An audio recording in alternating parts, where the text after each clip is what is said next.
the Safe Schools Coalition rally number 2, this time in Surrey. My name is Annie O'Hanna. I'm a public school educator right here in Surrey, right down the street, L.A. Matheson Secondary, and I'm really proud to live here, to work here, and that's why I'm here. I want to be here to support our parents. I want to be here to support our students. And so before we go further, always incredibly key to recognize that we are in fact on stolen lands, unceded, unsurrendered, and ancestral Coast Salish territories. Specifically, Holland Park today is on the Kwantlen, Katzie, Semiahmoo, and Kakite nations. Always, the acknowledgement is more for us as settlers and visitors than it is really for Indigenous peoples. And I think as someone that works in a settler colonial institution, it is absolutely up to us to put our children first. Because in a lot of Indigenous ways of knowing, that is what is important. You must consider 7 generations ahead. You must consider everybody in the community. And if we lose sight of that, then we just continue that kind of genocidal colonial mindset that we unfortunately have seen and continue to see.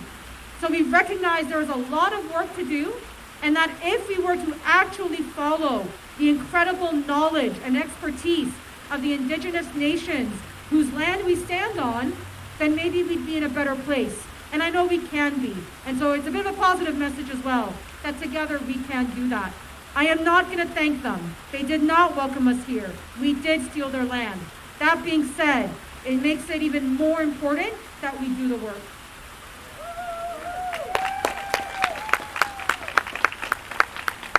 So I'm going to give you a heads up that we're going to do a little bit of a tweet storm, Facebook, Instagram, whatever you want. Choose the platform of your choice. We have a message that some of the organizers have brought up. And so here's one of our amazing organizers, Jen Hayden, fellow colleague, fellow teacher. And we are going to be waving at Minister Whiteside. So the plan is this. I will let you know. We're not going to, you can do whatever you want, to be honest. But especially about halfway through, we're going to take our phones out and we're going to send a picture, a tweet, a message, whatever you want, your poster, and we're going to send that to the minister. Because unfortunately, we're not being heard enough. We're not being heard enough, and that's the reality. So we're going to wave at her as much as we can, and this is a short rally, so keep waving at her. Keep sending those messages. Feel free to talk to your MLAs and many other folks, right, that need to hear this. So there you have it, nice and clear. It's also in the front here, and we'll get to that. But again, if you want a live tweet, if you want to send an Instagram post, you're more than welcome to. All right? So, yes. So before we bring up our first speaker, yesterday there was an alarming message from one of the journalists, Salim Jiwa, who I want to thank by name for the work that he has done in bringing out key information that we always don't get to know about. So it became, yes, absolutely. And I want to thank the media that is present and the media that we know, like are watching the live stream and have been at our other rallies. You have actually stood up and let us be heard. You've stood up against anti-maskers, and we truly appreciate that because this message is important. Our parents' voice matters. So Salim yesterday tweeted out some documentation that from the VIHA that very clearly said that there will be less contact tracing, that folks will not need to self-isolate even if they test positive, and especially if they're vaccinated. Shame, absolutely shame. This is highly concerning. You know, we heard Alberta was going to do this, and even they changed their minds. So what is going on? That we're about to return to 100%. We're in the fourth wave. We have 800 plus numbers. That was the last count, right? From I guess yesterday. And you're telling us that now people can just choose not to isolate, that they can transmit and carry, and that's okay. That sounds like violence to me. That doesn't sound like public safety. That doesn't sound like you're putting kids before kids before COVID. And by the way, I should have mentioned it. That's the hashtag. Hashtag kids B4, the number 4, COVID. We want to see policies that put kids before COVID. Simple as that.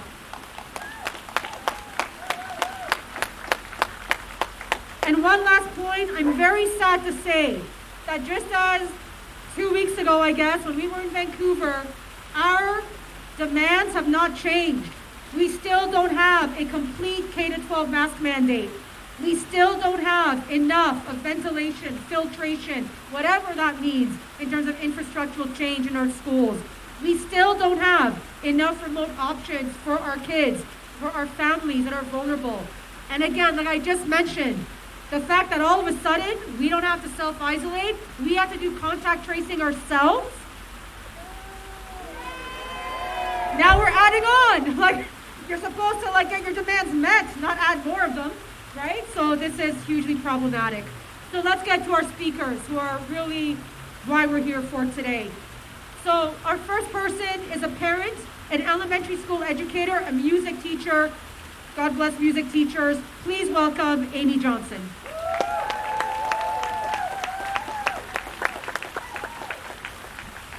Hi everyone. It is amazing to see all of you out here today in support of public health and the safety of our children. I want to thank Annie for the introduction and for her acknowledgement of the ancestral land that we're on. I've been asked to speak to you today as a teacher, but first I will speak as a parent of a child who is about to enter kindergarten at a Surrey school. My daughter is 4. She will likely be the youngest in her class, and she has been wearing a mask in all indoor public and most outdoor public spaces for well over a year. My daughter is not traumatized by mask wearing. In fact, she looks forward to choosing the mask she'll wear when we go out. My daughter and I, we talk about why we wear masks, even when others do not, because wearing a mask is the safest thing that we can do. My child will wear her mask when she starts kindergarten, and I hope that all of her peers will be doing the same. Before COVID, my daughter was in the ICU. When she was born, she was in the neonatal intensive care unit for 10 weeks, and she needed help breathing for the first 2. I hope that no parent will have to see their child in the ICU. I hope no parent will have the experience of obsessing over their child's oxygen saturation levels, and certainly not for a preventable illness like COVID. Yeah.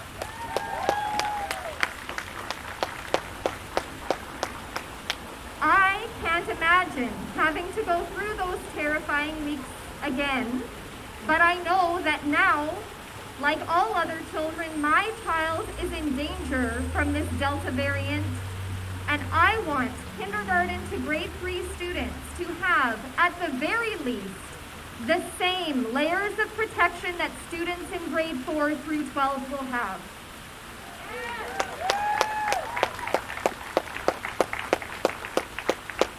As an elementary school music teacher here in Surrey, last year, the rules for my classroom seemed arbitrary, and they were very different from the rules for everyone else. I taught almost every single class in my school.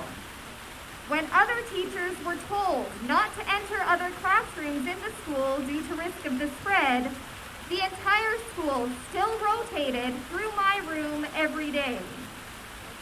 When my colleagues across the country were told not to sing indoors because it was unsafe, singing continued here, and it still continues.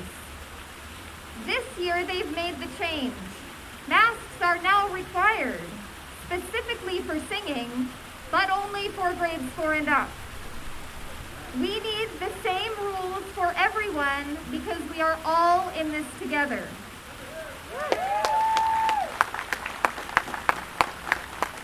Also last year, I saw my primary teacher colleagues shamefully pressured by a small minority of anti-mask parents for encouraging mask usage in their class. They were pressured to not tell their children in their classes to wear masks.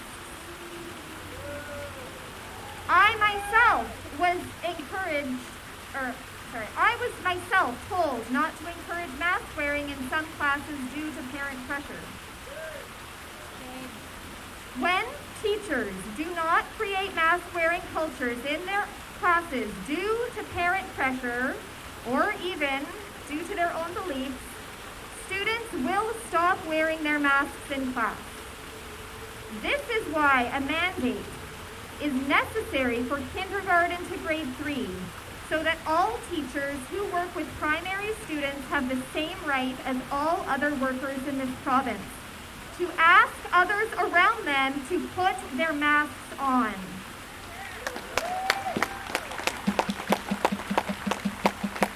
The small minority of anti-mask parents out there cannot be allowed to pressure teachers and schools against creating a safe culture and environment for other students.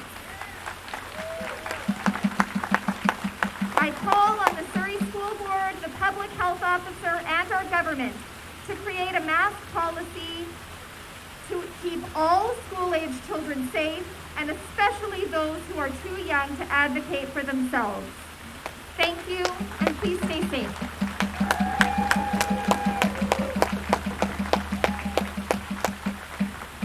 Absolutely amazing. And I think, Amy, something very important to realize is that teachers are parents, and parents are teachers. And, you know, what we have in our homes goes to school, and school goes to home. Like, these things are all connected. And if you want to put families first, you don't start to sound like an anti-masker, right? That's hugely problematic. All right, before our next speaker, I want to do a chant. So you're going to repeat after me. And again, this is from one of the parents in our organizing group. So I'm going to say, you're going to repeat. We are getting louder, we won't slow. Repeat after me. We are getting louder, we won't slow. Sorry. No COVID in school. Sorry. Sorry. Let's start that again.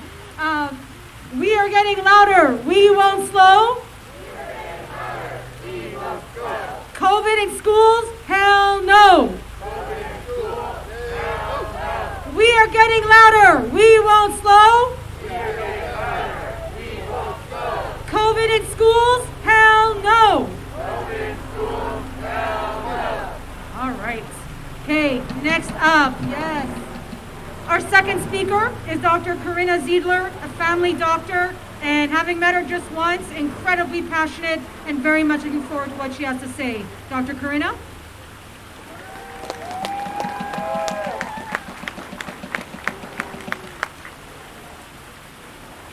Hi, everybody. Thank you so much for coming out today. Great to see everybody out there. My name is Karina Ziedler. I'm a family doctor in East Van, Cedar Cottage area, also another hot spot for COVID. And I'm also the parent of a 17-year-old over there and a 7-year-old over there who's starting in grade 3. So, anybody here unhappy about the current guidelines for school? Yes. Anybody? Yes. Yeah. And you know, they keep telling us that it's just because we're anxious. It's like we have an anxiety disorder and it's flaring up, and that's what's going on. But you know what? You're not anxious. You are having a normal response to the current situation. And that situation is that the people who are in charge of our children's safety are failing to protect them. There you go. My whole back. Okay. I was asked to speak here today because I'm a doctor. And as a doctor, I'm supposed to have the authority to say, here's what's really going on. But the truth is, you don't have to be a doctor to see what's going on here. That's a term Bonnie Henry loves to use. What we are seeing here, well, you don't have to be a doctor to see that we are going into a situation this year that is so much more dangerous than it was last year. The new strain, Delta, is so much more contagious than the last one was. And it's airborne. And there is no debate about it being airborne. The scientific community has consensus over that. So what that means is we need the right kind of ventilation, not just updates, as they've been telling us they've done to our current ventilation. We need the right kind of ventilation to protect our children. We need everybody to be wearing masks. We need those options at home for vulnerable families or any family who doesn't feel safe going into the schools. And we need teachers to be mandated to be vaccinated, right? There was a news story about a teacher, unvaccinated, went into school with symptoms, and like 20 plus children got COVID because of that. So, you don't need to be a doctor to be able to notice any of that. And you know what else? You don't need to be a doctor to notice that our cases are skyrocketing. Yesterday, they announced 867 new cases. You know how many cases they had last year, same time of year? 124. That's 7 times more cases. And they're not looking too hard for Delta right now. You know how many testing centers they have here in Surrey? 1, that's right, for 500,000 people. 1 testing site. That means that they're not looking too hard, and that those numbers that they're announcing right now are huge underestimates of the actual current numbers of COVID. So, just because you wish for something not to be there does not make it so. What else? Well, you don't have to be a doctor to be able to notice what's going on everywhere else in the world. Down in the south of the US, in Alabama, similar population to us, they had 5,000 children come down with COVID last week. And that was up from 700 the week before, because they started school a couple of weeks ago. There's 50 kids that are currently in the hospital. Oh, but Dr. Ziedler, it's just because they're all unvaccinated down there. Okay, let's take a look at Scotland. They have the same kind of vaccination rates as we do. They also saw huge spikes in their COVID numbers after kids went back to school. I keep hearing that this is a pandemic of the unvaccinated, which I don't really know why that's cool with anybody. But in particular, our kids, 12 and under, are not vaccinated. So doesn't that follow that if this is a pandemic of the unvaccinated and our younger children are not vaccinated, that makes this a pandemic of our children? Yes. Yeah.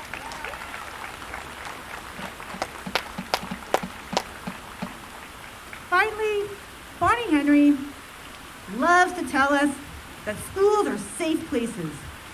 COVID doesn't happen there. I saw a sign. I love that sign over there. Yeah, woo! They're not magic places where nothing happens.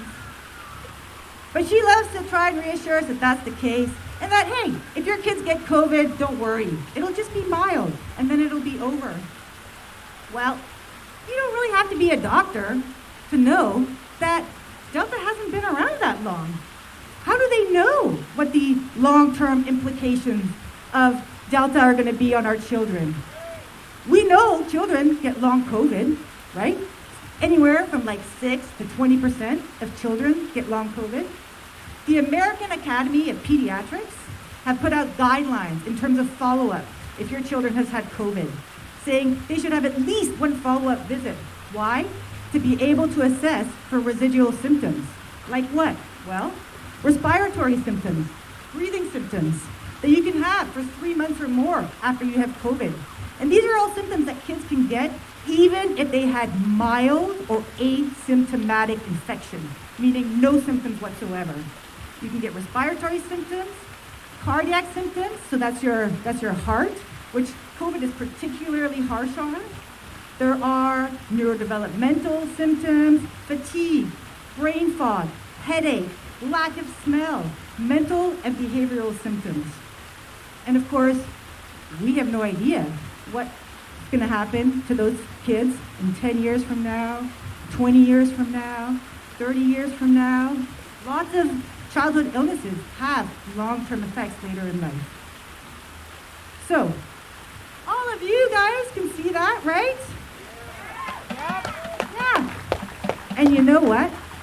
Just the fact that all of you can see that already makes you more qualified to run this show than they are.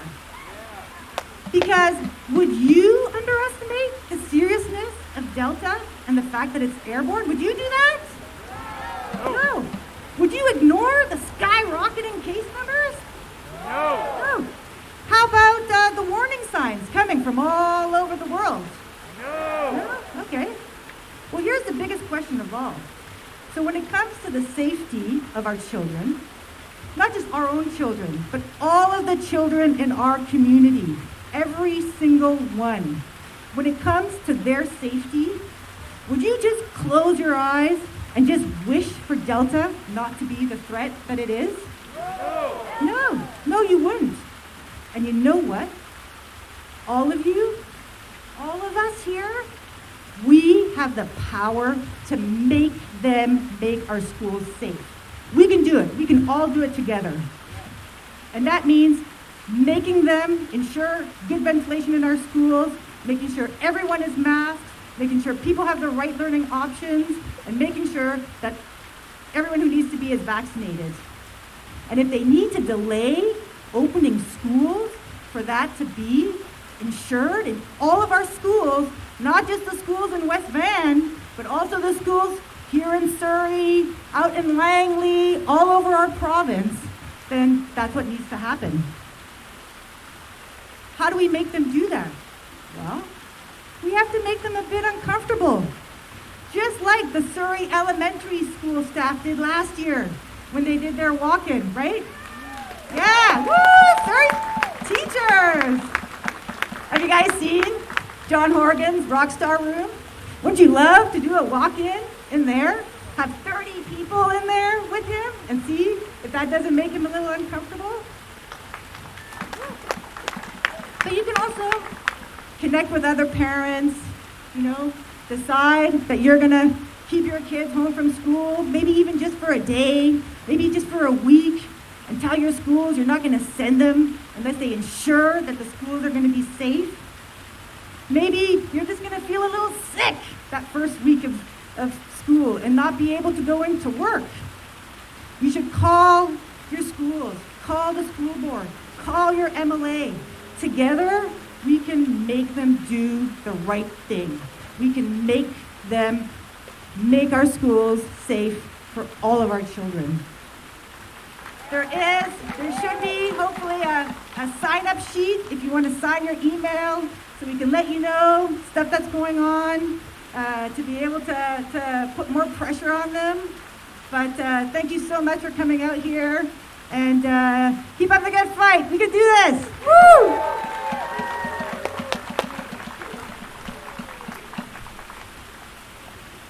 Rockstar, awesome. Woo!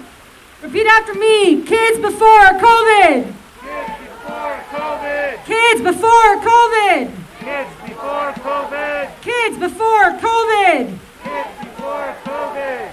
And on that, after that empowering speech, we know that parent pressure is working. We're seeing in places, even in the southern United States, where parents are taking the government to court and winning. They are getting what they need for their schools.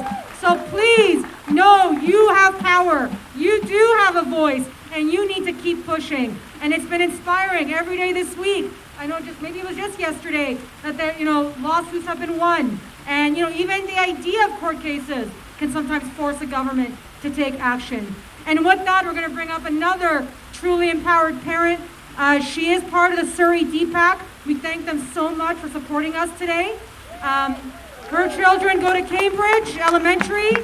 That is a school that unfortunately hit the news cycle pretty early on, and how scary that was for all of us to hear about what was going on there. So, Rani Singera.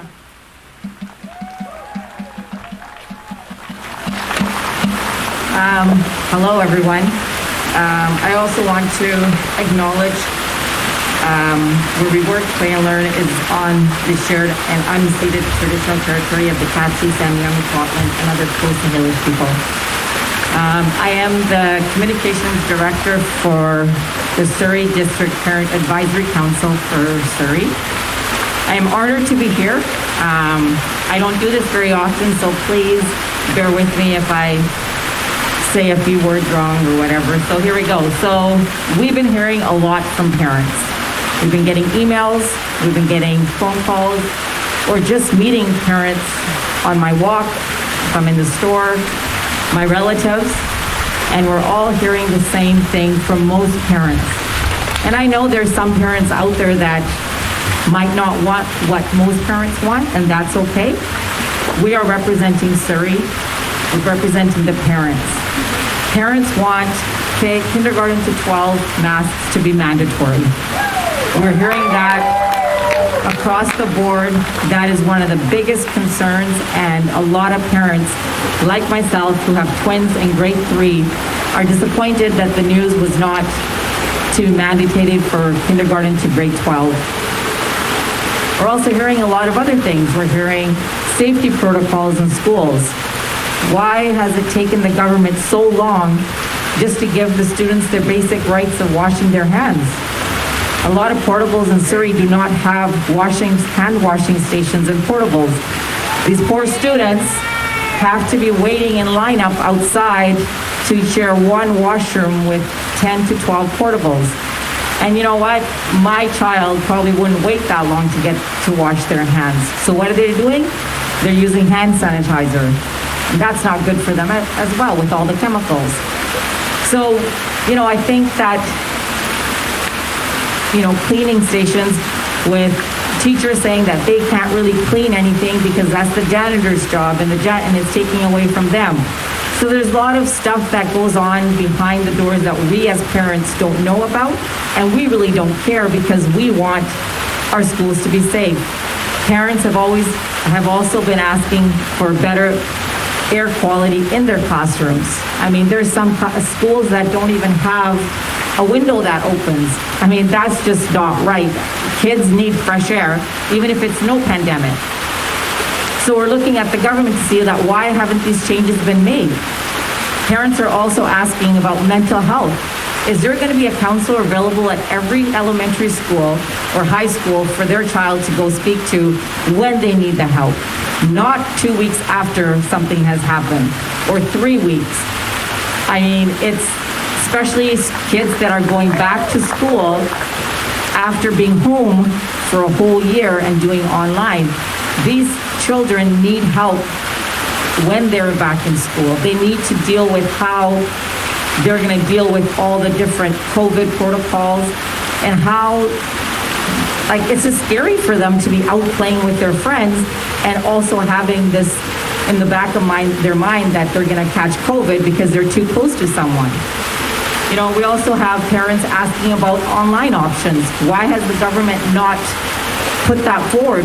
What about parents that have, compromised immune systems, or children that have compromised immune systems and they cannot go to school? COVID, we've been hearing that COVID doesn't affect children as much as it affects adults. Well, now we're learning that Delta variant is affecting children. And my kids are preemies. They were in the hospital for 11 weeks, and I don't know what kind of effect Delta variant is going to have on them. And I'm going to have to live with that every day that I send them out the door. And being a parent, yes, we know schools are very important for children, not just for learning, but for their mental health, for their socializing. And keeping my kids home for a whole year, I did have a lot of guilt about that. But I'm trying to keep them safe. But now I'm supposed to just let them go into a variant that's affecting children a lot more. And we're also hearing from parents saying that, the government needs to be proactive.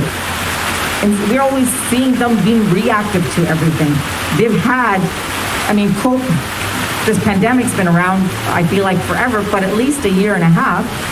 And we feel that the government just isn't looking at all the different options that it could be doing to keep our children safe.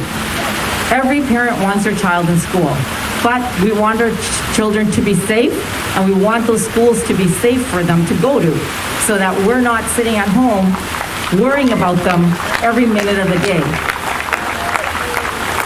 So we're here for parents that can't be here today, or for parents that don't know how to voice their opinions or their concerns, and we just hope that the government is listening to them.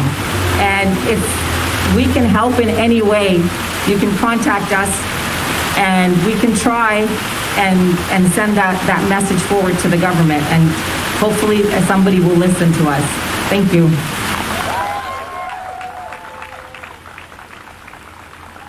Thank you so very much. That was wonderfully said.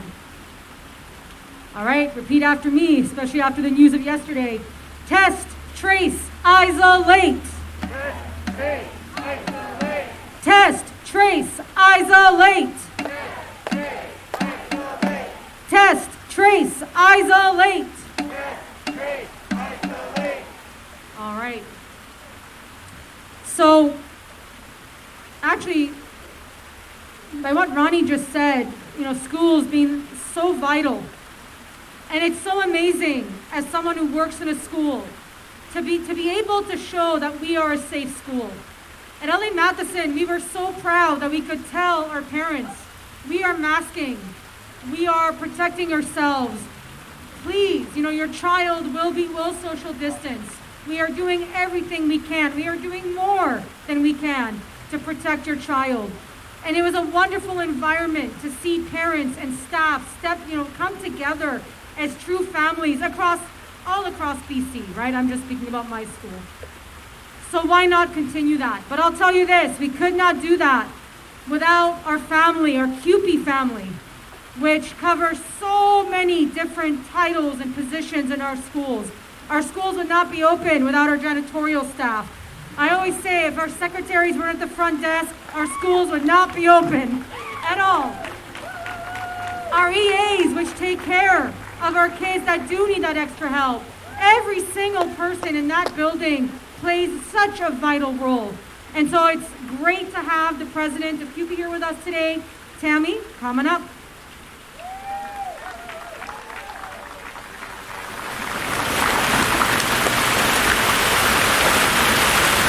I'd like to thank you for having us here today. I'm here with Teresa, our Vice President, and I'd like to thank Annie for the amazing acknowledgement of the territories at the beginning of this.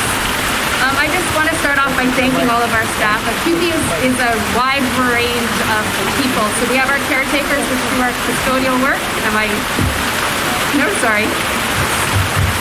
So I wanted to thank all of our staff. So we have a wide variety of people. We have our caretakers, which do the custodial work in the schools. We have our EAs, we have tradespeople, non-tradespeople, Indigenous support workers. The list goes on, and I know I could list it because there's over 50 different groups that work for our CUPE for the Surrey School District. And I want to thank them all because without them, the schools wouldn't be safe. We have our caretakers, which now have been removed from daytime caretakers in elementary schools, which is a shame because they've done a lot of jobs cleaning the schools and keeping them safe for our students. And I don't know how September is going to look for our elementary schools without our amazing caretakers there to take care of them.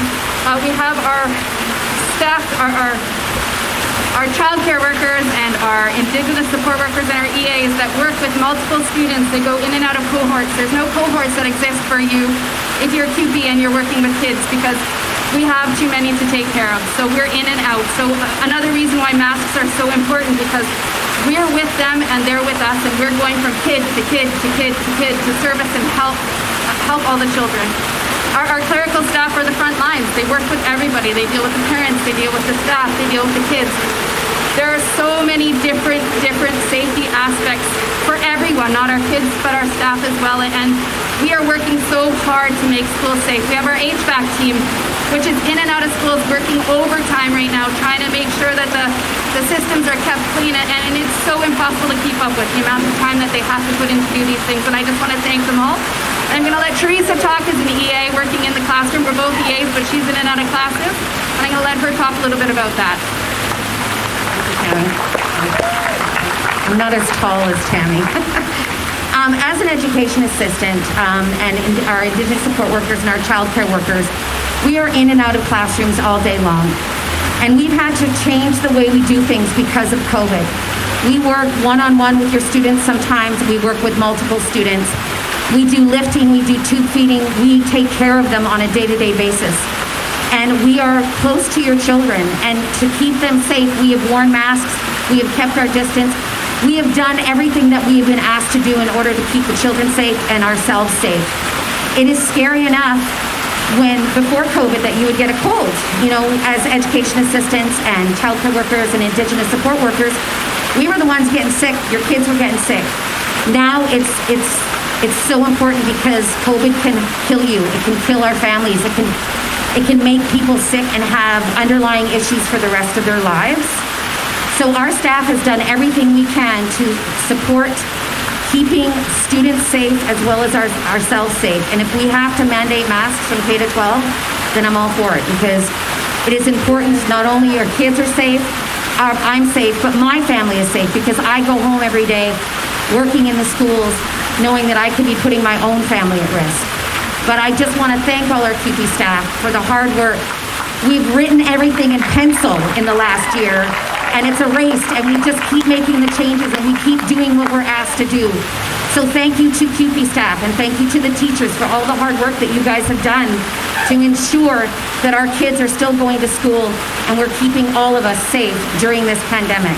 So thank you, everybody. Thank you.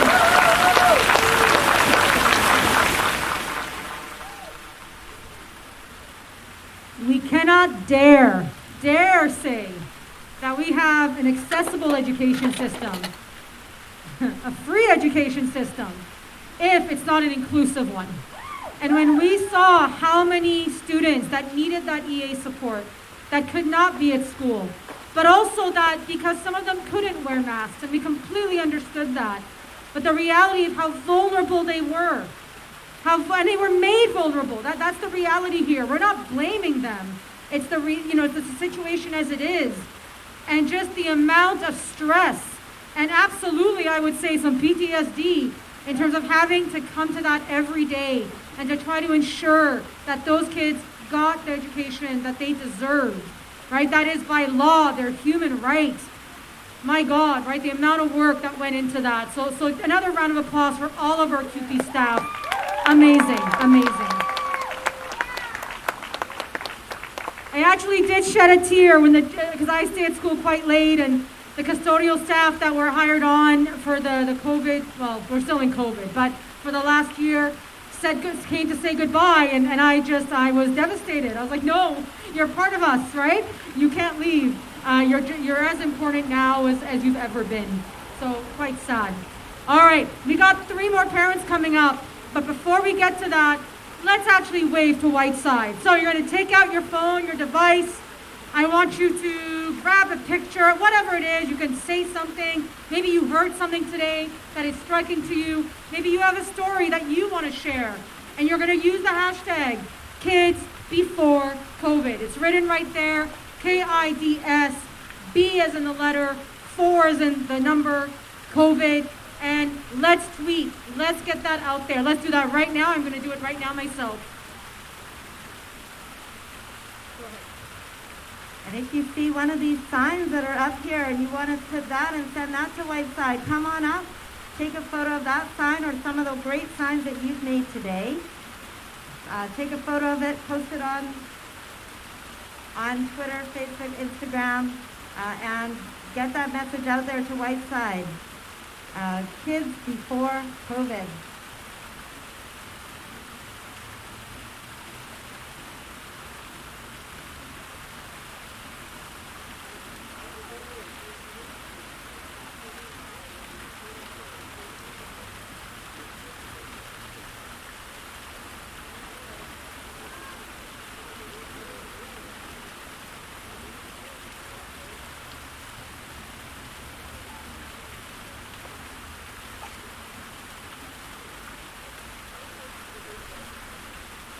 look amazing. I'm looking at pictures of you.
So as folks finish off, again, that reminder, we know the pressure is working. We know. And we hope that our elected officials and other folks that are making policies as we speak understand that we are taxpayers. We're the ones footing the bill here. We know this. But it is a worthy investment. Our schools, our ventilation, our kids, all these things are investments into our economy, into our future. And no, we don't have to run ramshot over families. We don't have to bury kids and other family members in order to somehow save something that quite honestly is not worth saving. We have to do better. We must do better.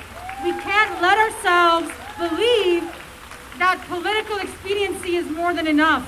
That, you know, we're doing all that we can, but not quite above and beyond. Our parents are working day and night to make sure their kids are safe. As teachers, we hold that responsibility very, very importantly, very close to us. And to be asked to go into schools that we feel are not ready is shameful and hugely problematic. So we need to have that voice continue. Do not let them tell you it's too expensive, it's not possible, we're investing. We want results. Show us the data. Be transparent. It's our money. We deserve to see the receipts. Yes. All right, so we have another parent joining us, and just huge shout out to, there were endless people that we could have asked, and I know how hard it is to be on stage sometimes, but please know that, you know, we're live streaming. This stuff is going on around the world, I promise you. And your voice is just so important and so key. So thank you for having that courage. And India Roy is a tech exec, a dad, and a concerned citizen. He works with a team across Canada, USA, and Europe, and has had a chance to see how parents among his team and across multiple countries practice COVID safety while sending their kids back to school. Please welcome Mr. Roy.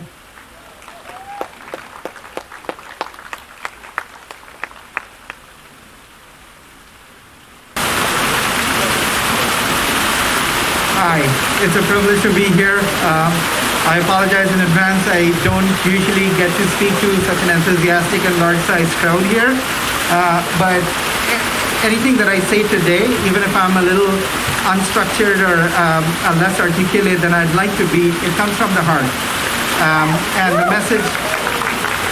message is simple. I will be, in slightly different words, sort of repeating what every speaker before me has said.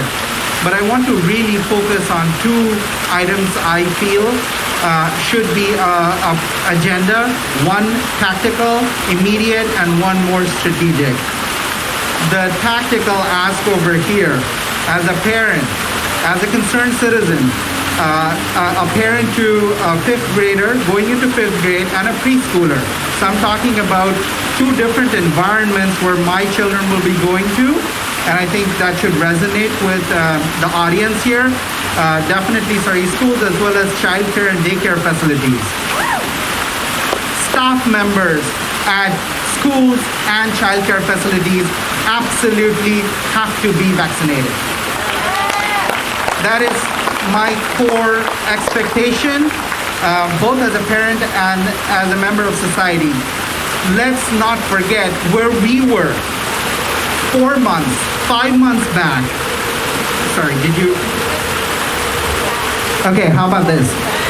Let's not forget where we were, both as BC and as Canada, 5 months back, trying to find our line in the number of vaccines that were available. Today, it is a privilege. The level of vaccinations we have available and the levels of vaccination we have managed to get as our community here. There may be personal positions, but when it comes to interfacing with our children, you absolutely have no choice but to reduce transmission, to be safe. The only way to reduce transmission for COVID, again, to our doctor friend here, you don't have to be a doctor to know that, is to vaccinate and require proof of vaccination when you're interfacing with children. I think very close to that will be the request and demand for using masks, at least it doesn't have to be long term, but we know that we're in the middle of another surge in cases. We're seeing what other countries and communities are doing, at least during a temporary phase from now onwards to when things are a little bit under control, like it was for a little bit before. Masks should be mandatory for all children. It is hard to manage, but I think it's a question of children are easy and eager to learn. They will if you explain them well. They will if you see other kids doing the same. I highly recommend and request our school districts and daycare facilities to bring on a practice of wearing masks all the way from kindergarten to grade 3.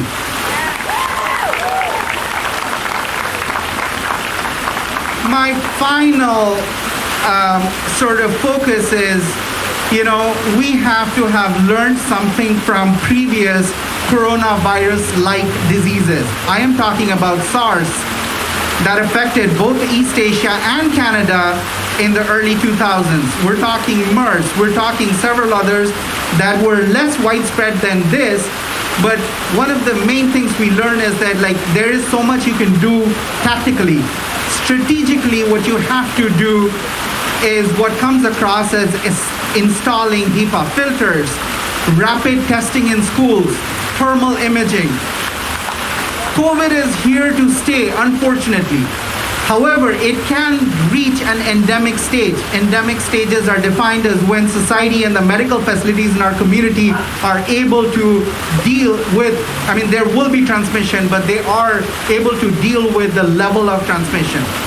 We need to reach that endemic stage, and to be able to do that strategically as society, we come together to figure out ways to make the air in our schools cleaner. We do have that privilege to be able to spread a little farther apart. We have that privilege to, as taxpayers, demand more money spent to make our schools, and our children a little more spaced out. that is an investment. I really liked how the previous speaker and Annie said, it is an investment of our tax dollars into our future. Let's do that. Thank you so much. I'll be a part of the fight. I hope you're all as well. Let's hope for some very, very quick action after this. Thank you.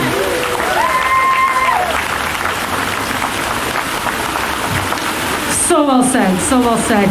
All we ask is that you speak from the heart. Let's be honest, that's the best way to be. So, and you went well beyond that, so no worries. I remember, so as a teacher, the last day before spring break ended, Ellie Matheson found out we were getting vaccinated.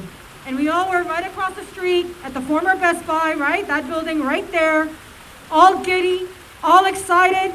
Not high-fiving, but whatever, right? Kind of like COVID-safe high-fiving, because we were so happy that we were getting our first vaccination. And I want to tell you that the BCTF has made it clear that absolutely we want to see all staff vaccinated. Of course, we are always nuanced with that understanding that some people might need it to happen differently. There might be small things we need to do to make sure it's nuanced and nobody's left out.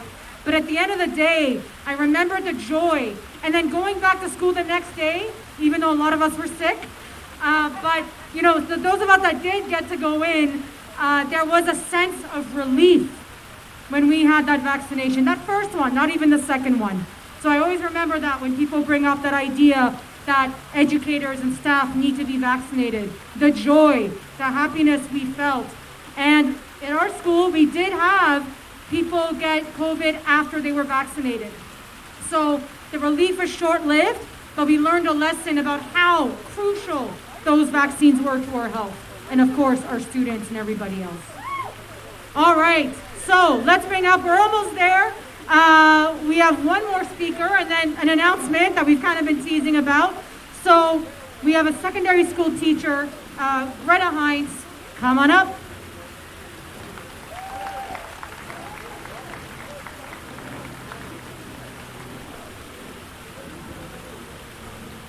Well, good afternoon, everyone. Thank you all for being here. I'll be quick. I know we're all getting a little bit hot and wilted.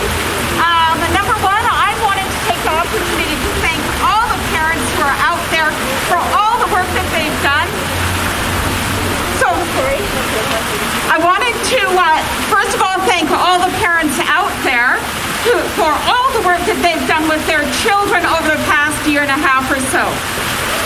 You guys have spent hours and hours trying to interpret this pandemic with your kids, helping them deal with their numerous losses.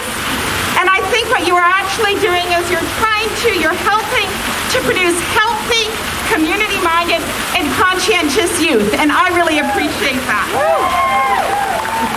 I also wanted to thank, and it's a bit odd right now to hear this, but I did want to thank Dr. Henry and our Premier for the way that they started dealing with this pandemic.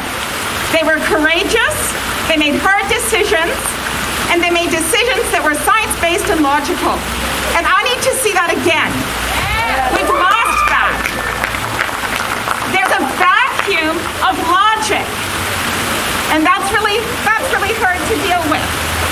We know we had our first speaker, I think, was an elementary school teacher, and you know from her, we have very, very competent K-3 teachers, right? They need to be able to do their job. The provincial health officers need to allow, and I hope they have trust, to allow those teachers to create that supportive, warm environment that our elementary school teachers do, because they are experts in the classroom. So Dr. Henry, let those elementary school teachers do their job. All right, and keep us safe. So, air filters, we need them. All right? That's just all there is to that. You know, if you want a reference, Harvard School of Public Health has recommended the placement of portable CAPA air filters in classrooms. It is not impossible. We can do this. All All right, so we'd like to see that. I was also thinking about the vulnerable families, the families that have had to keep their kids out of our classrooms. And it breaks my heart that they're still thinking of having to do that again now. So it is time to think of those people who have families with vulnerable members and make our classrooms as absolutely safe as possible. And we know how to do that. Lastly, I wanted to focus on a little bit on our secondary schools. 25% of our kids, I understand, in high school are not yet vaccinated. And there's 100% of the high schools of our contacts are going back to 100% contact in our high schools. 100% contact, 25% of the kids aren't vaccinated. All right? There's no distancing requirements. And the Delta variant is way more transmissible. Over 30% more transmissible. It doesn't make sense. So I'm asking the officials, all the officials, to stop minimizing this COVID-19 pandemic that we're in. We are not over it. All right? We need to make our schools as safe as possible. All right. Thank you.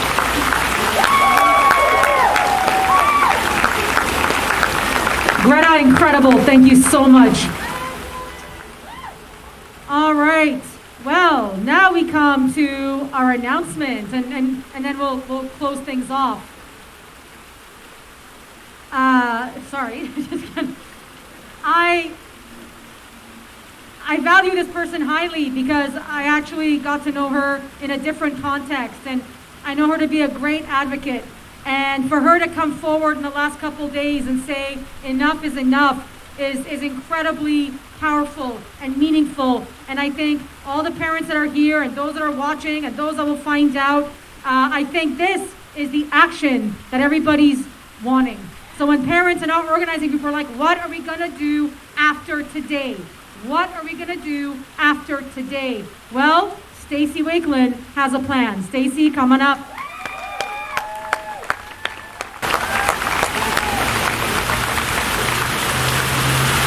First of all, I just have to say, I love you, Annie.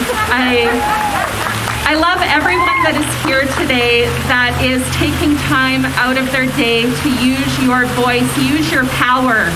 We forget too often that we have power.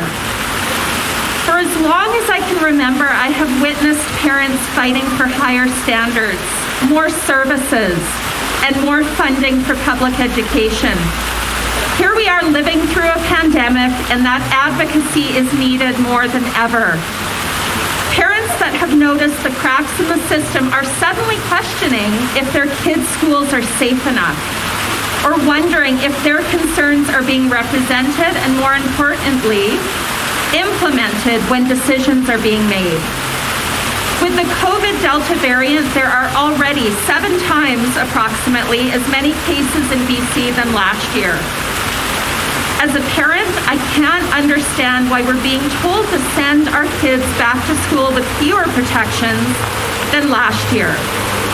I can't understand why groups that supposedly represent parents are completely silent. As a parent and an advocate, I have been frustrated with the lack of consultation and representation throughout this pandemic. I know I'm not alone. I can see it. Parents are questioning if our voices are being heard strongly enough with the decision makers. When consultation is not adequate, we are missing out on the perspectives and needs of too many families throughout the province. Where is the BC CPAC in this process? Are they to provide consultation and representation of parents to the government, or of the government to parents? We need an organization that truly consults and represents parents. We need to come together and create a system that prioritizes our children and their education. We need less politics in our public education system. We need all parent voices to be heard, whether you are a PAC or DPAC from Northern BC, East Van, or Chilliwack and beyond. Consultation must be a priority. Otherwise, an organization is not truly representing us. Some of us have started the conversation, and we ask you to join us at PAGE, Parent Advocacy Group for Education. We are not simply hysterical or anxious parents. We are advocates with a foundation rooted in experience and knowledge of the system educating our kids. So imagine if we pooled this experience and belief in something better to begin the process of creating a truly consultative and representative body to support parent advocacy in this province. We don't have all the answers, but we know something is broken and it is time to fix it. I have a poster here. It has a QR code on it. I would love to see you. I would love you to take a photo of this, to share the PAGE Facebook group through all of your circles. I believe we can do better. We have to start not only looking at our leadership provincially, but within our districts. Our districts need to step up and represent their constituents. They are not just there to rubber stamp. We need to insist that they do more for us. And I believe we are the advocates that we need to see going forward. And let's come together and let's insist that we invest in education. I think a lot of us that have been blessed to not notice the cracks in the system, our eyes are open. We do not invest enough in education, in the people that educate our kids, and we need to do better. And I'm asking you to join me and to join the team. Thank you.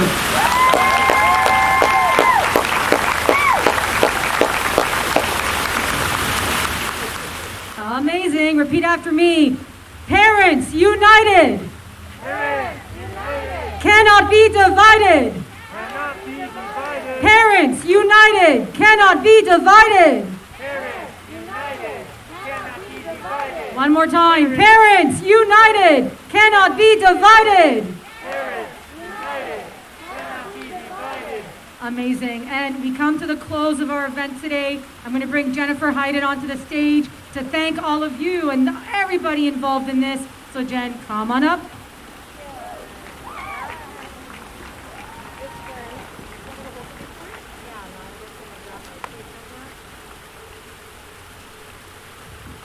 All right, so thank you to Stacy for starting that group. I love the name of Stacy's new group. She's calling it PAGE, P-A-G-E, Parent Advocacy Group for Education. And that's the name of her Facebook group. And that's where she's got her QR code. So she's right there in the green shirt. If you want to join PAGE, join this Parent Advocacy Group for Education. She's got it all set up and ready to take off this week. All right, I'm here to talk a bit more about what else we can do. What are we going to do from here? So, we have a little bit lower. We have a fantastic letter written by Kayenta, one of our main organizers. And she has got a letter to politicians and stakeholders. She's got a handy QR code herself. It's posted at various locations. So you'll find this QR code on the benches. It's also on the flower planters. And she has a whole bunch more at the tent over there. We're holding up on right here. So what you'll find when you hold your phone up to that QR code is it'll take you to a website where her letter is that you can send to different politicians, PACs, stakeholders, and it even has all the email addresses for you on that website, so you don't even have to search for those. They're already all there with the letter, the template right there. So that's number one. So we have a letter campaign that we can do. We also have a social media hashtag campaign, which we just launched today, and you took part in right now. We would like to get this hashtag trending. Kids before COVID, because that is what the main thing is. Our policy leaders should be making decisions based on kid safety and kid well-being, and not letting COVID run through without thinking of that first. Okay, so please pass this message on to family and friends too. We want parents, teenagers, grandparents, everyone can participate. Twitter, Facebook, Instagram, TikTok, whatever platform suits you best to get these hashtags trending. Now, we know that Twitter is where the politicians and the media pays attention the most. So cross-posting is very welcome in that regard. All right. So I would like to thank all of you for coming to this event. And I want to thank everyone who helped to make it happen. I'd like to thank our speakers, Amy, Karina, Zanny, and India, Tammy, Teresa, and Greta. And then thanks to Stacy, who's launching Page. And for this rally, Pienta and Annie took on the main organizing, and they have pulled it off fabulously. Thank you so much, Annie and Pienta. Annie, thank you for emceeing again. You are such a great MC. And Pienta, who's over here, thank you for also running the live stream event for our participants from across BC. Yes, we have lots of people tuning in from around the province. And our organizers, the Safe Schools Coalition. It is so wonderful to be working with so many parents, grandparents, and educators who care so much. Here at this event, there is Jacqueline, Tracy, Krista, Pienta, Luzanne, Mike, Sujoy, and I hope I've got everyone. But we also have a crew that help with this that don't live in the Lower Mainland, and so they're watching from afar. Irene, Crystal, Julia, Victoria, and some others who wish to remain anonymous. Thank you all. Yes, and I'm proud to say we've had more people sign up, more parents sign up with us even since the last rally. So we're welcoming all the support, and thank you so much for all the work you're doing in the background. And to the families who are here, you are amazing. Thank you for joining in this fight for the kids across BC. We are going to move forward from this together. We are going to grow this movement and be heard. We are going to make the politicians know our kids matter. All right. Thank you, and I hope you have a great day. We'll see you online.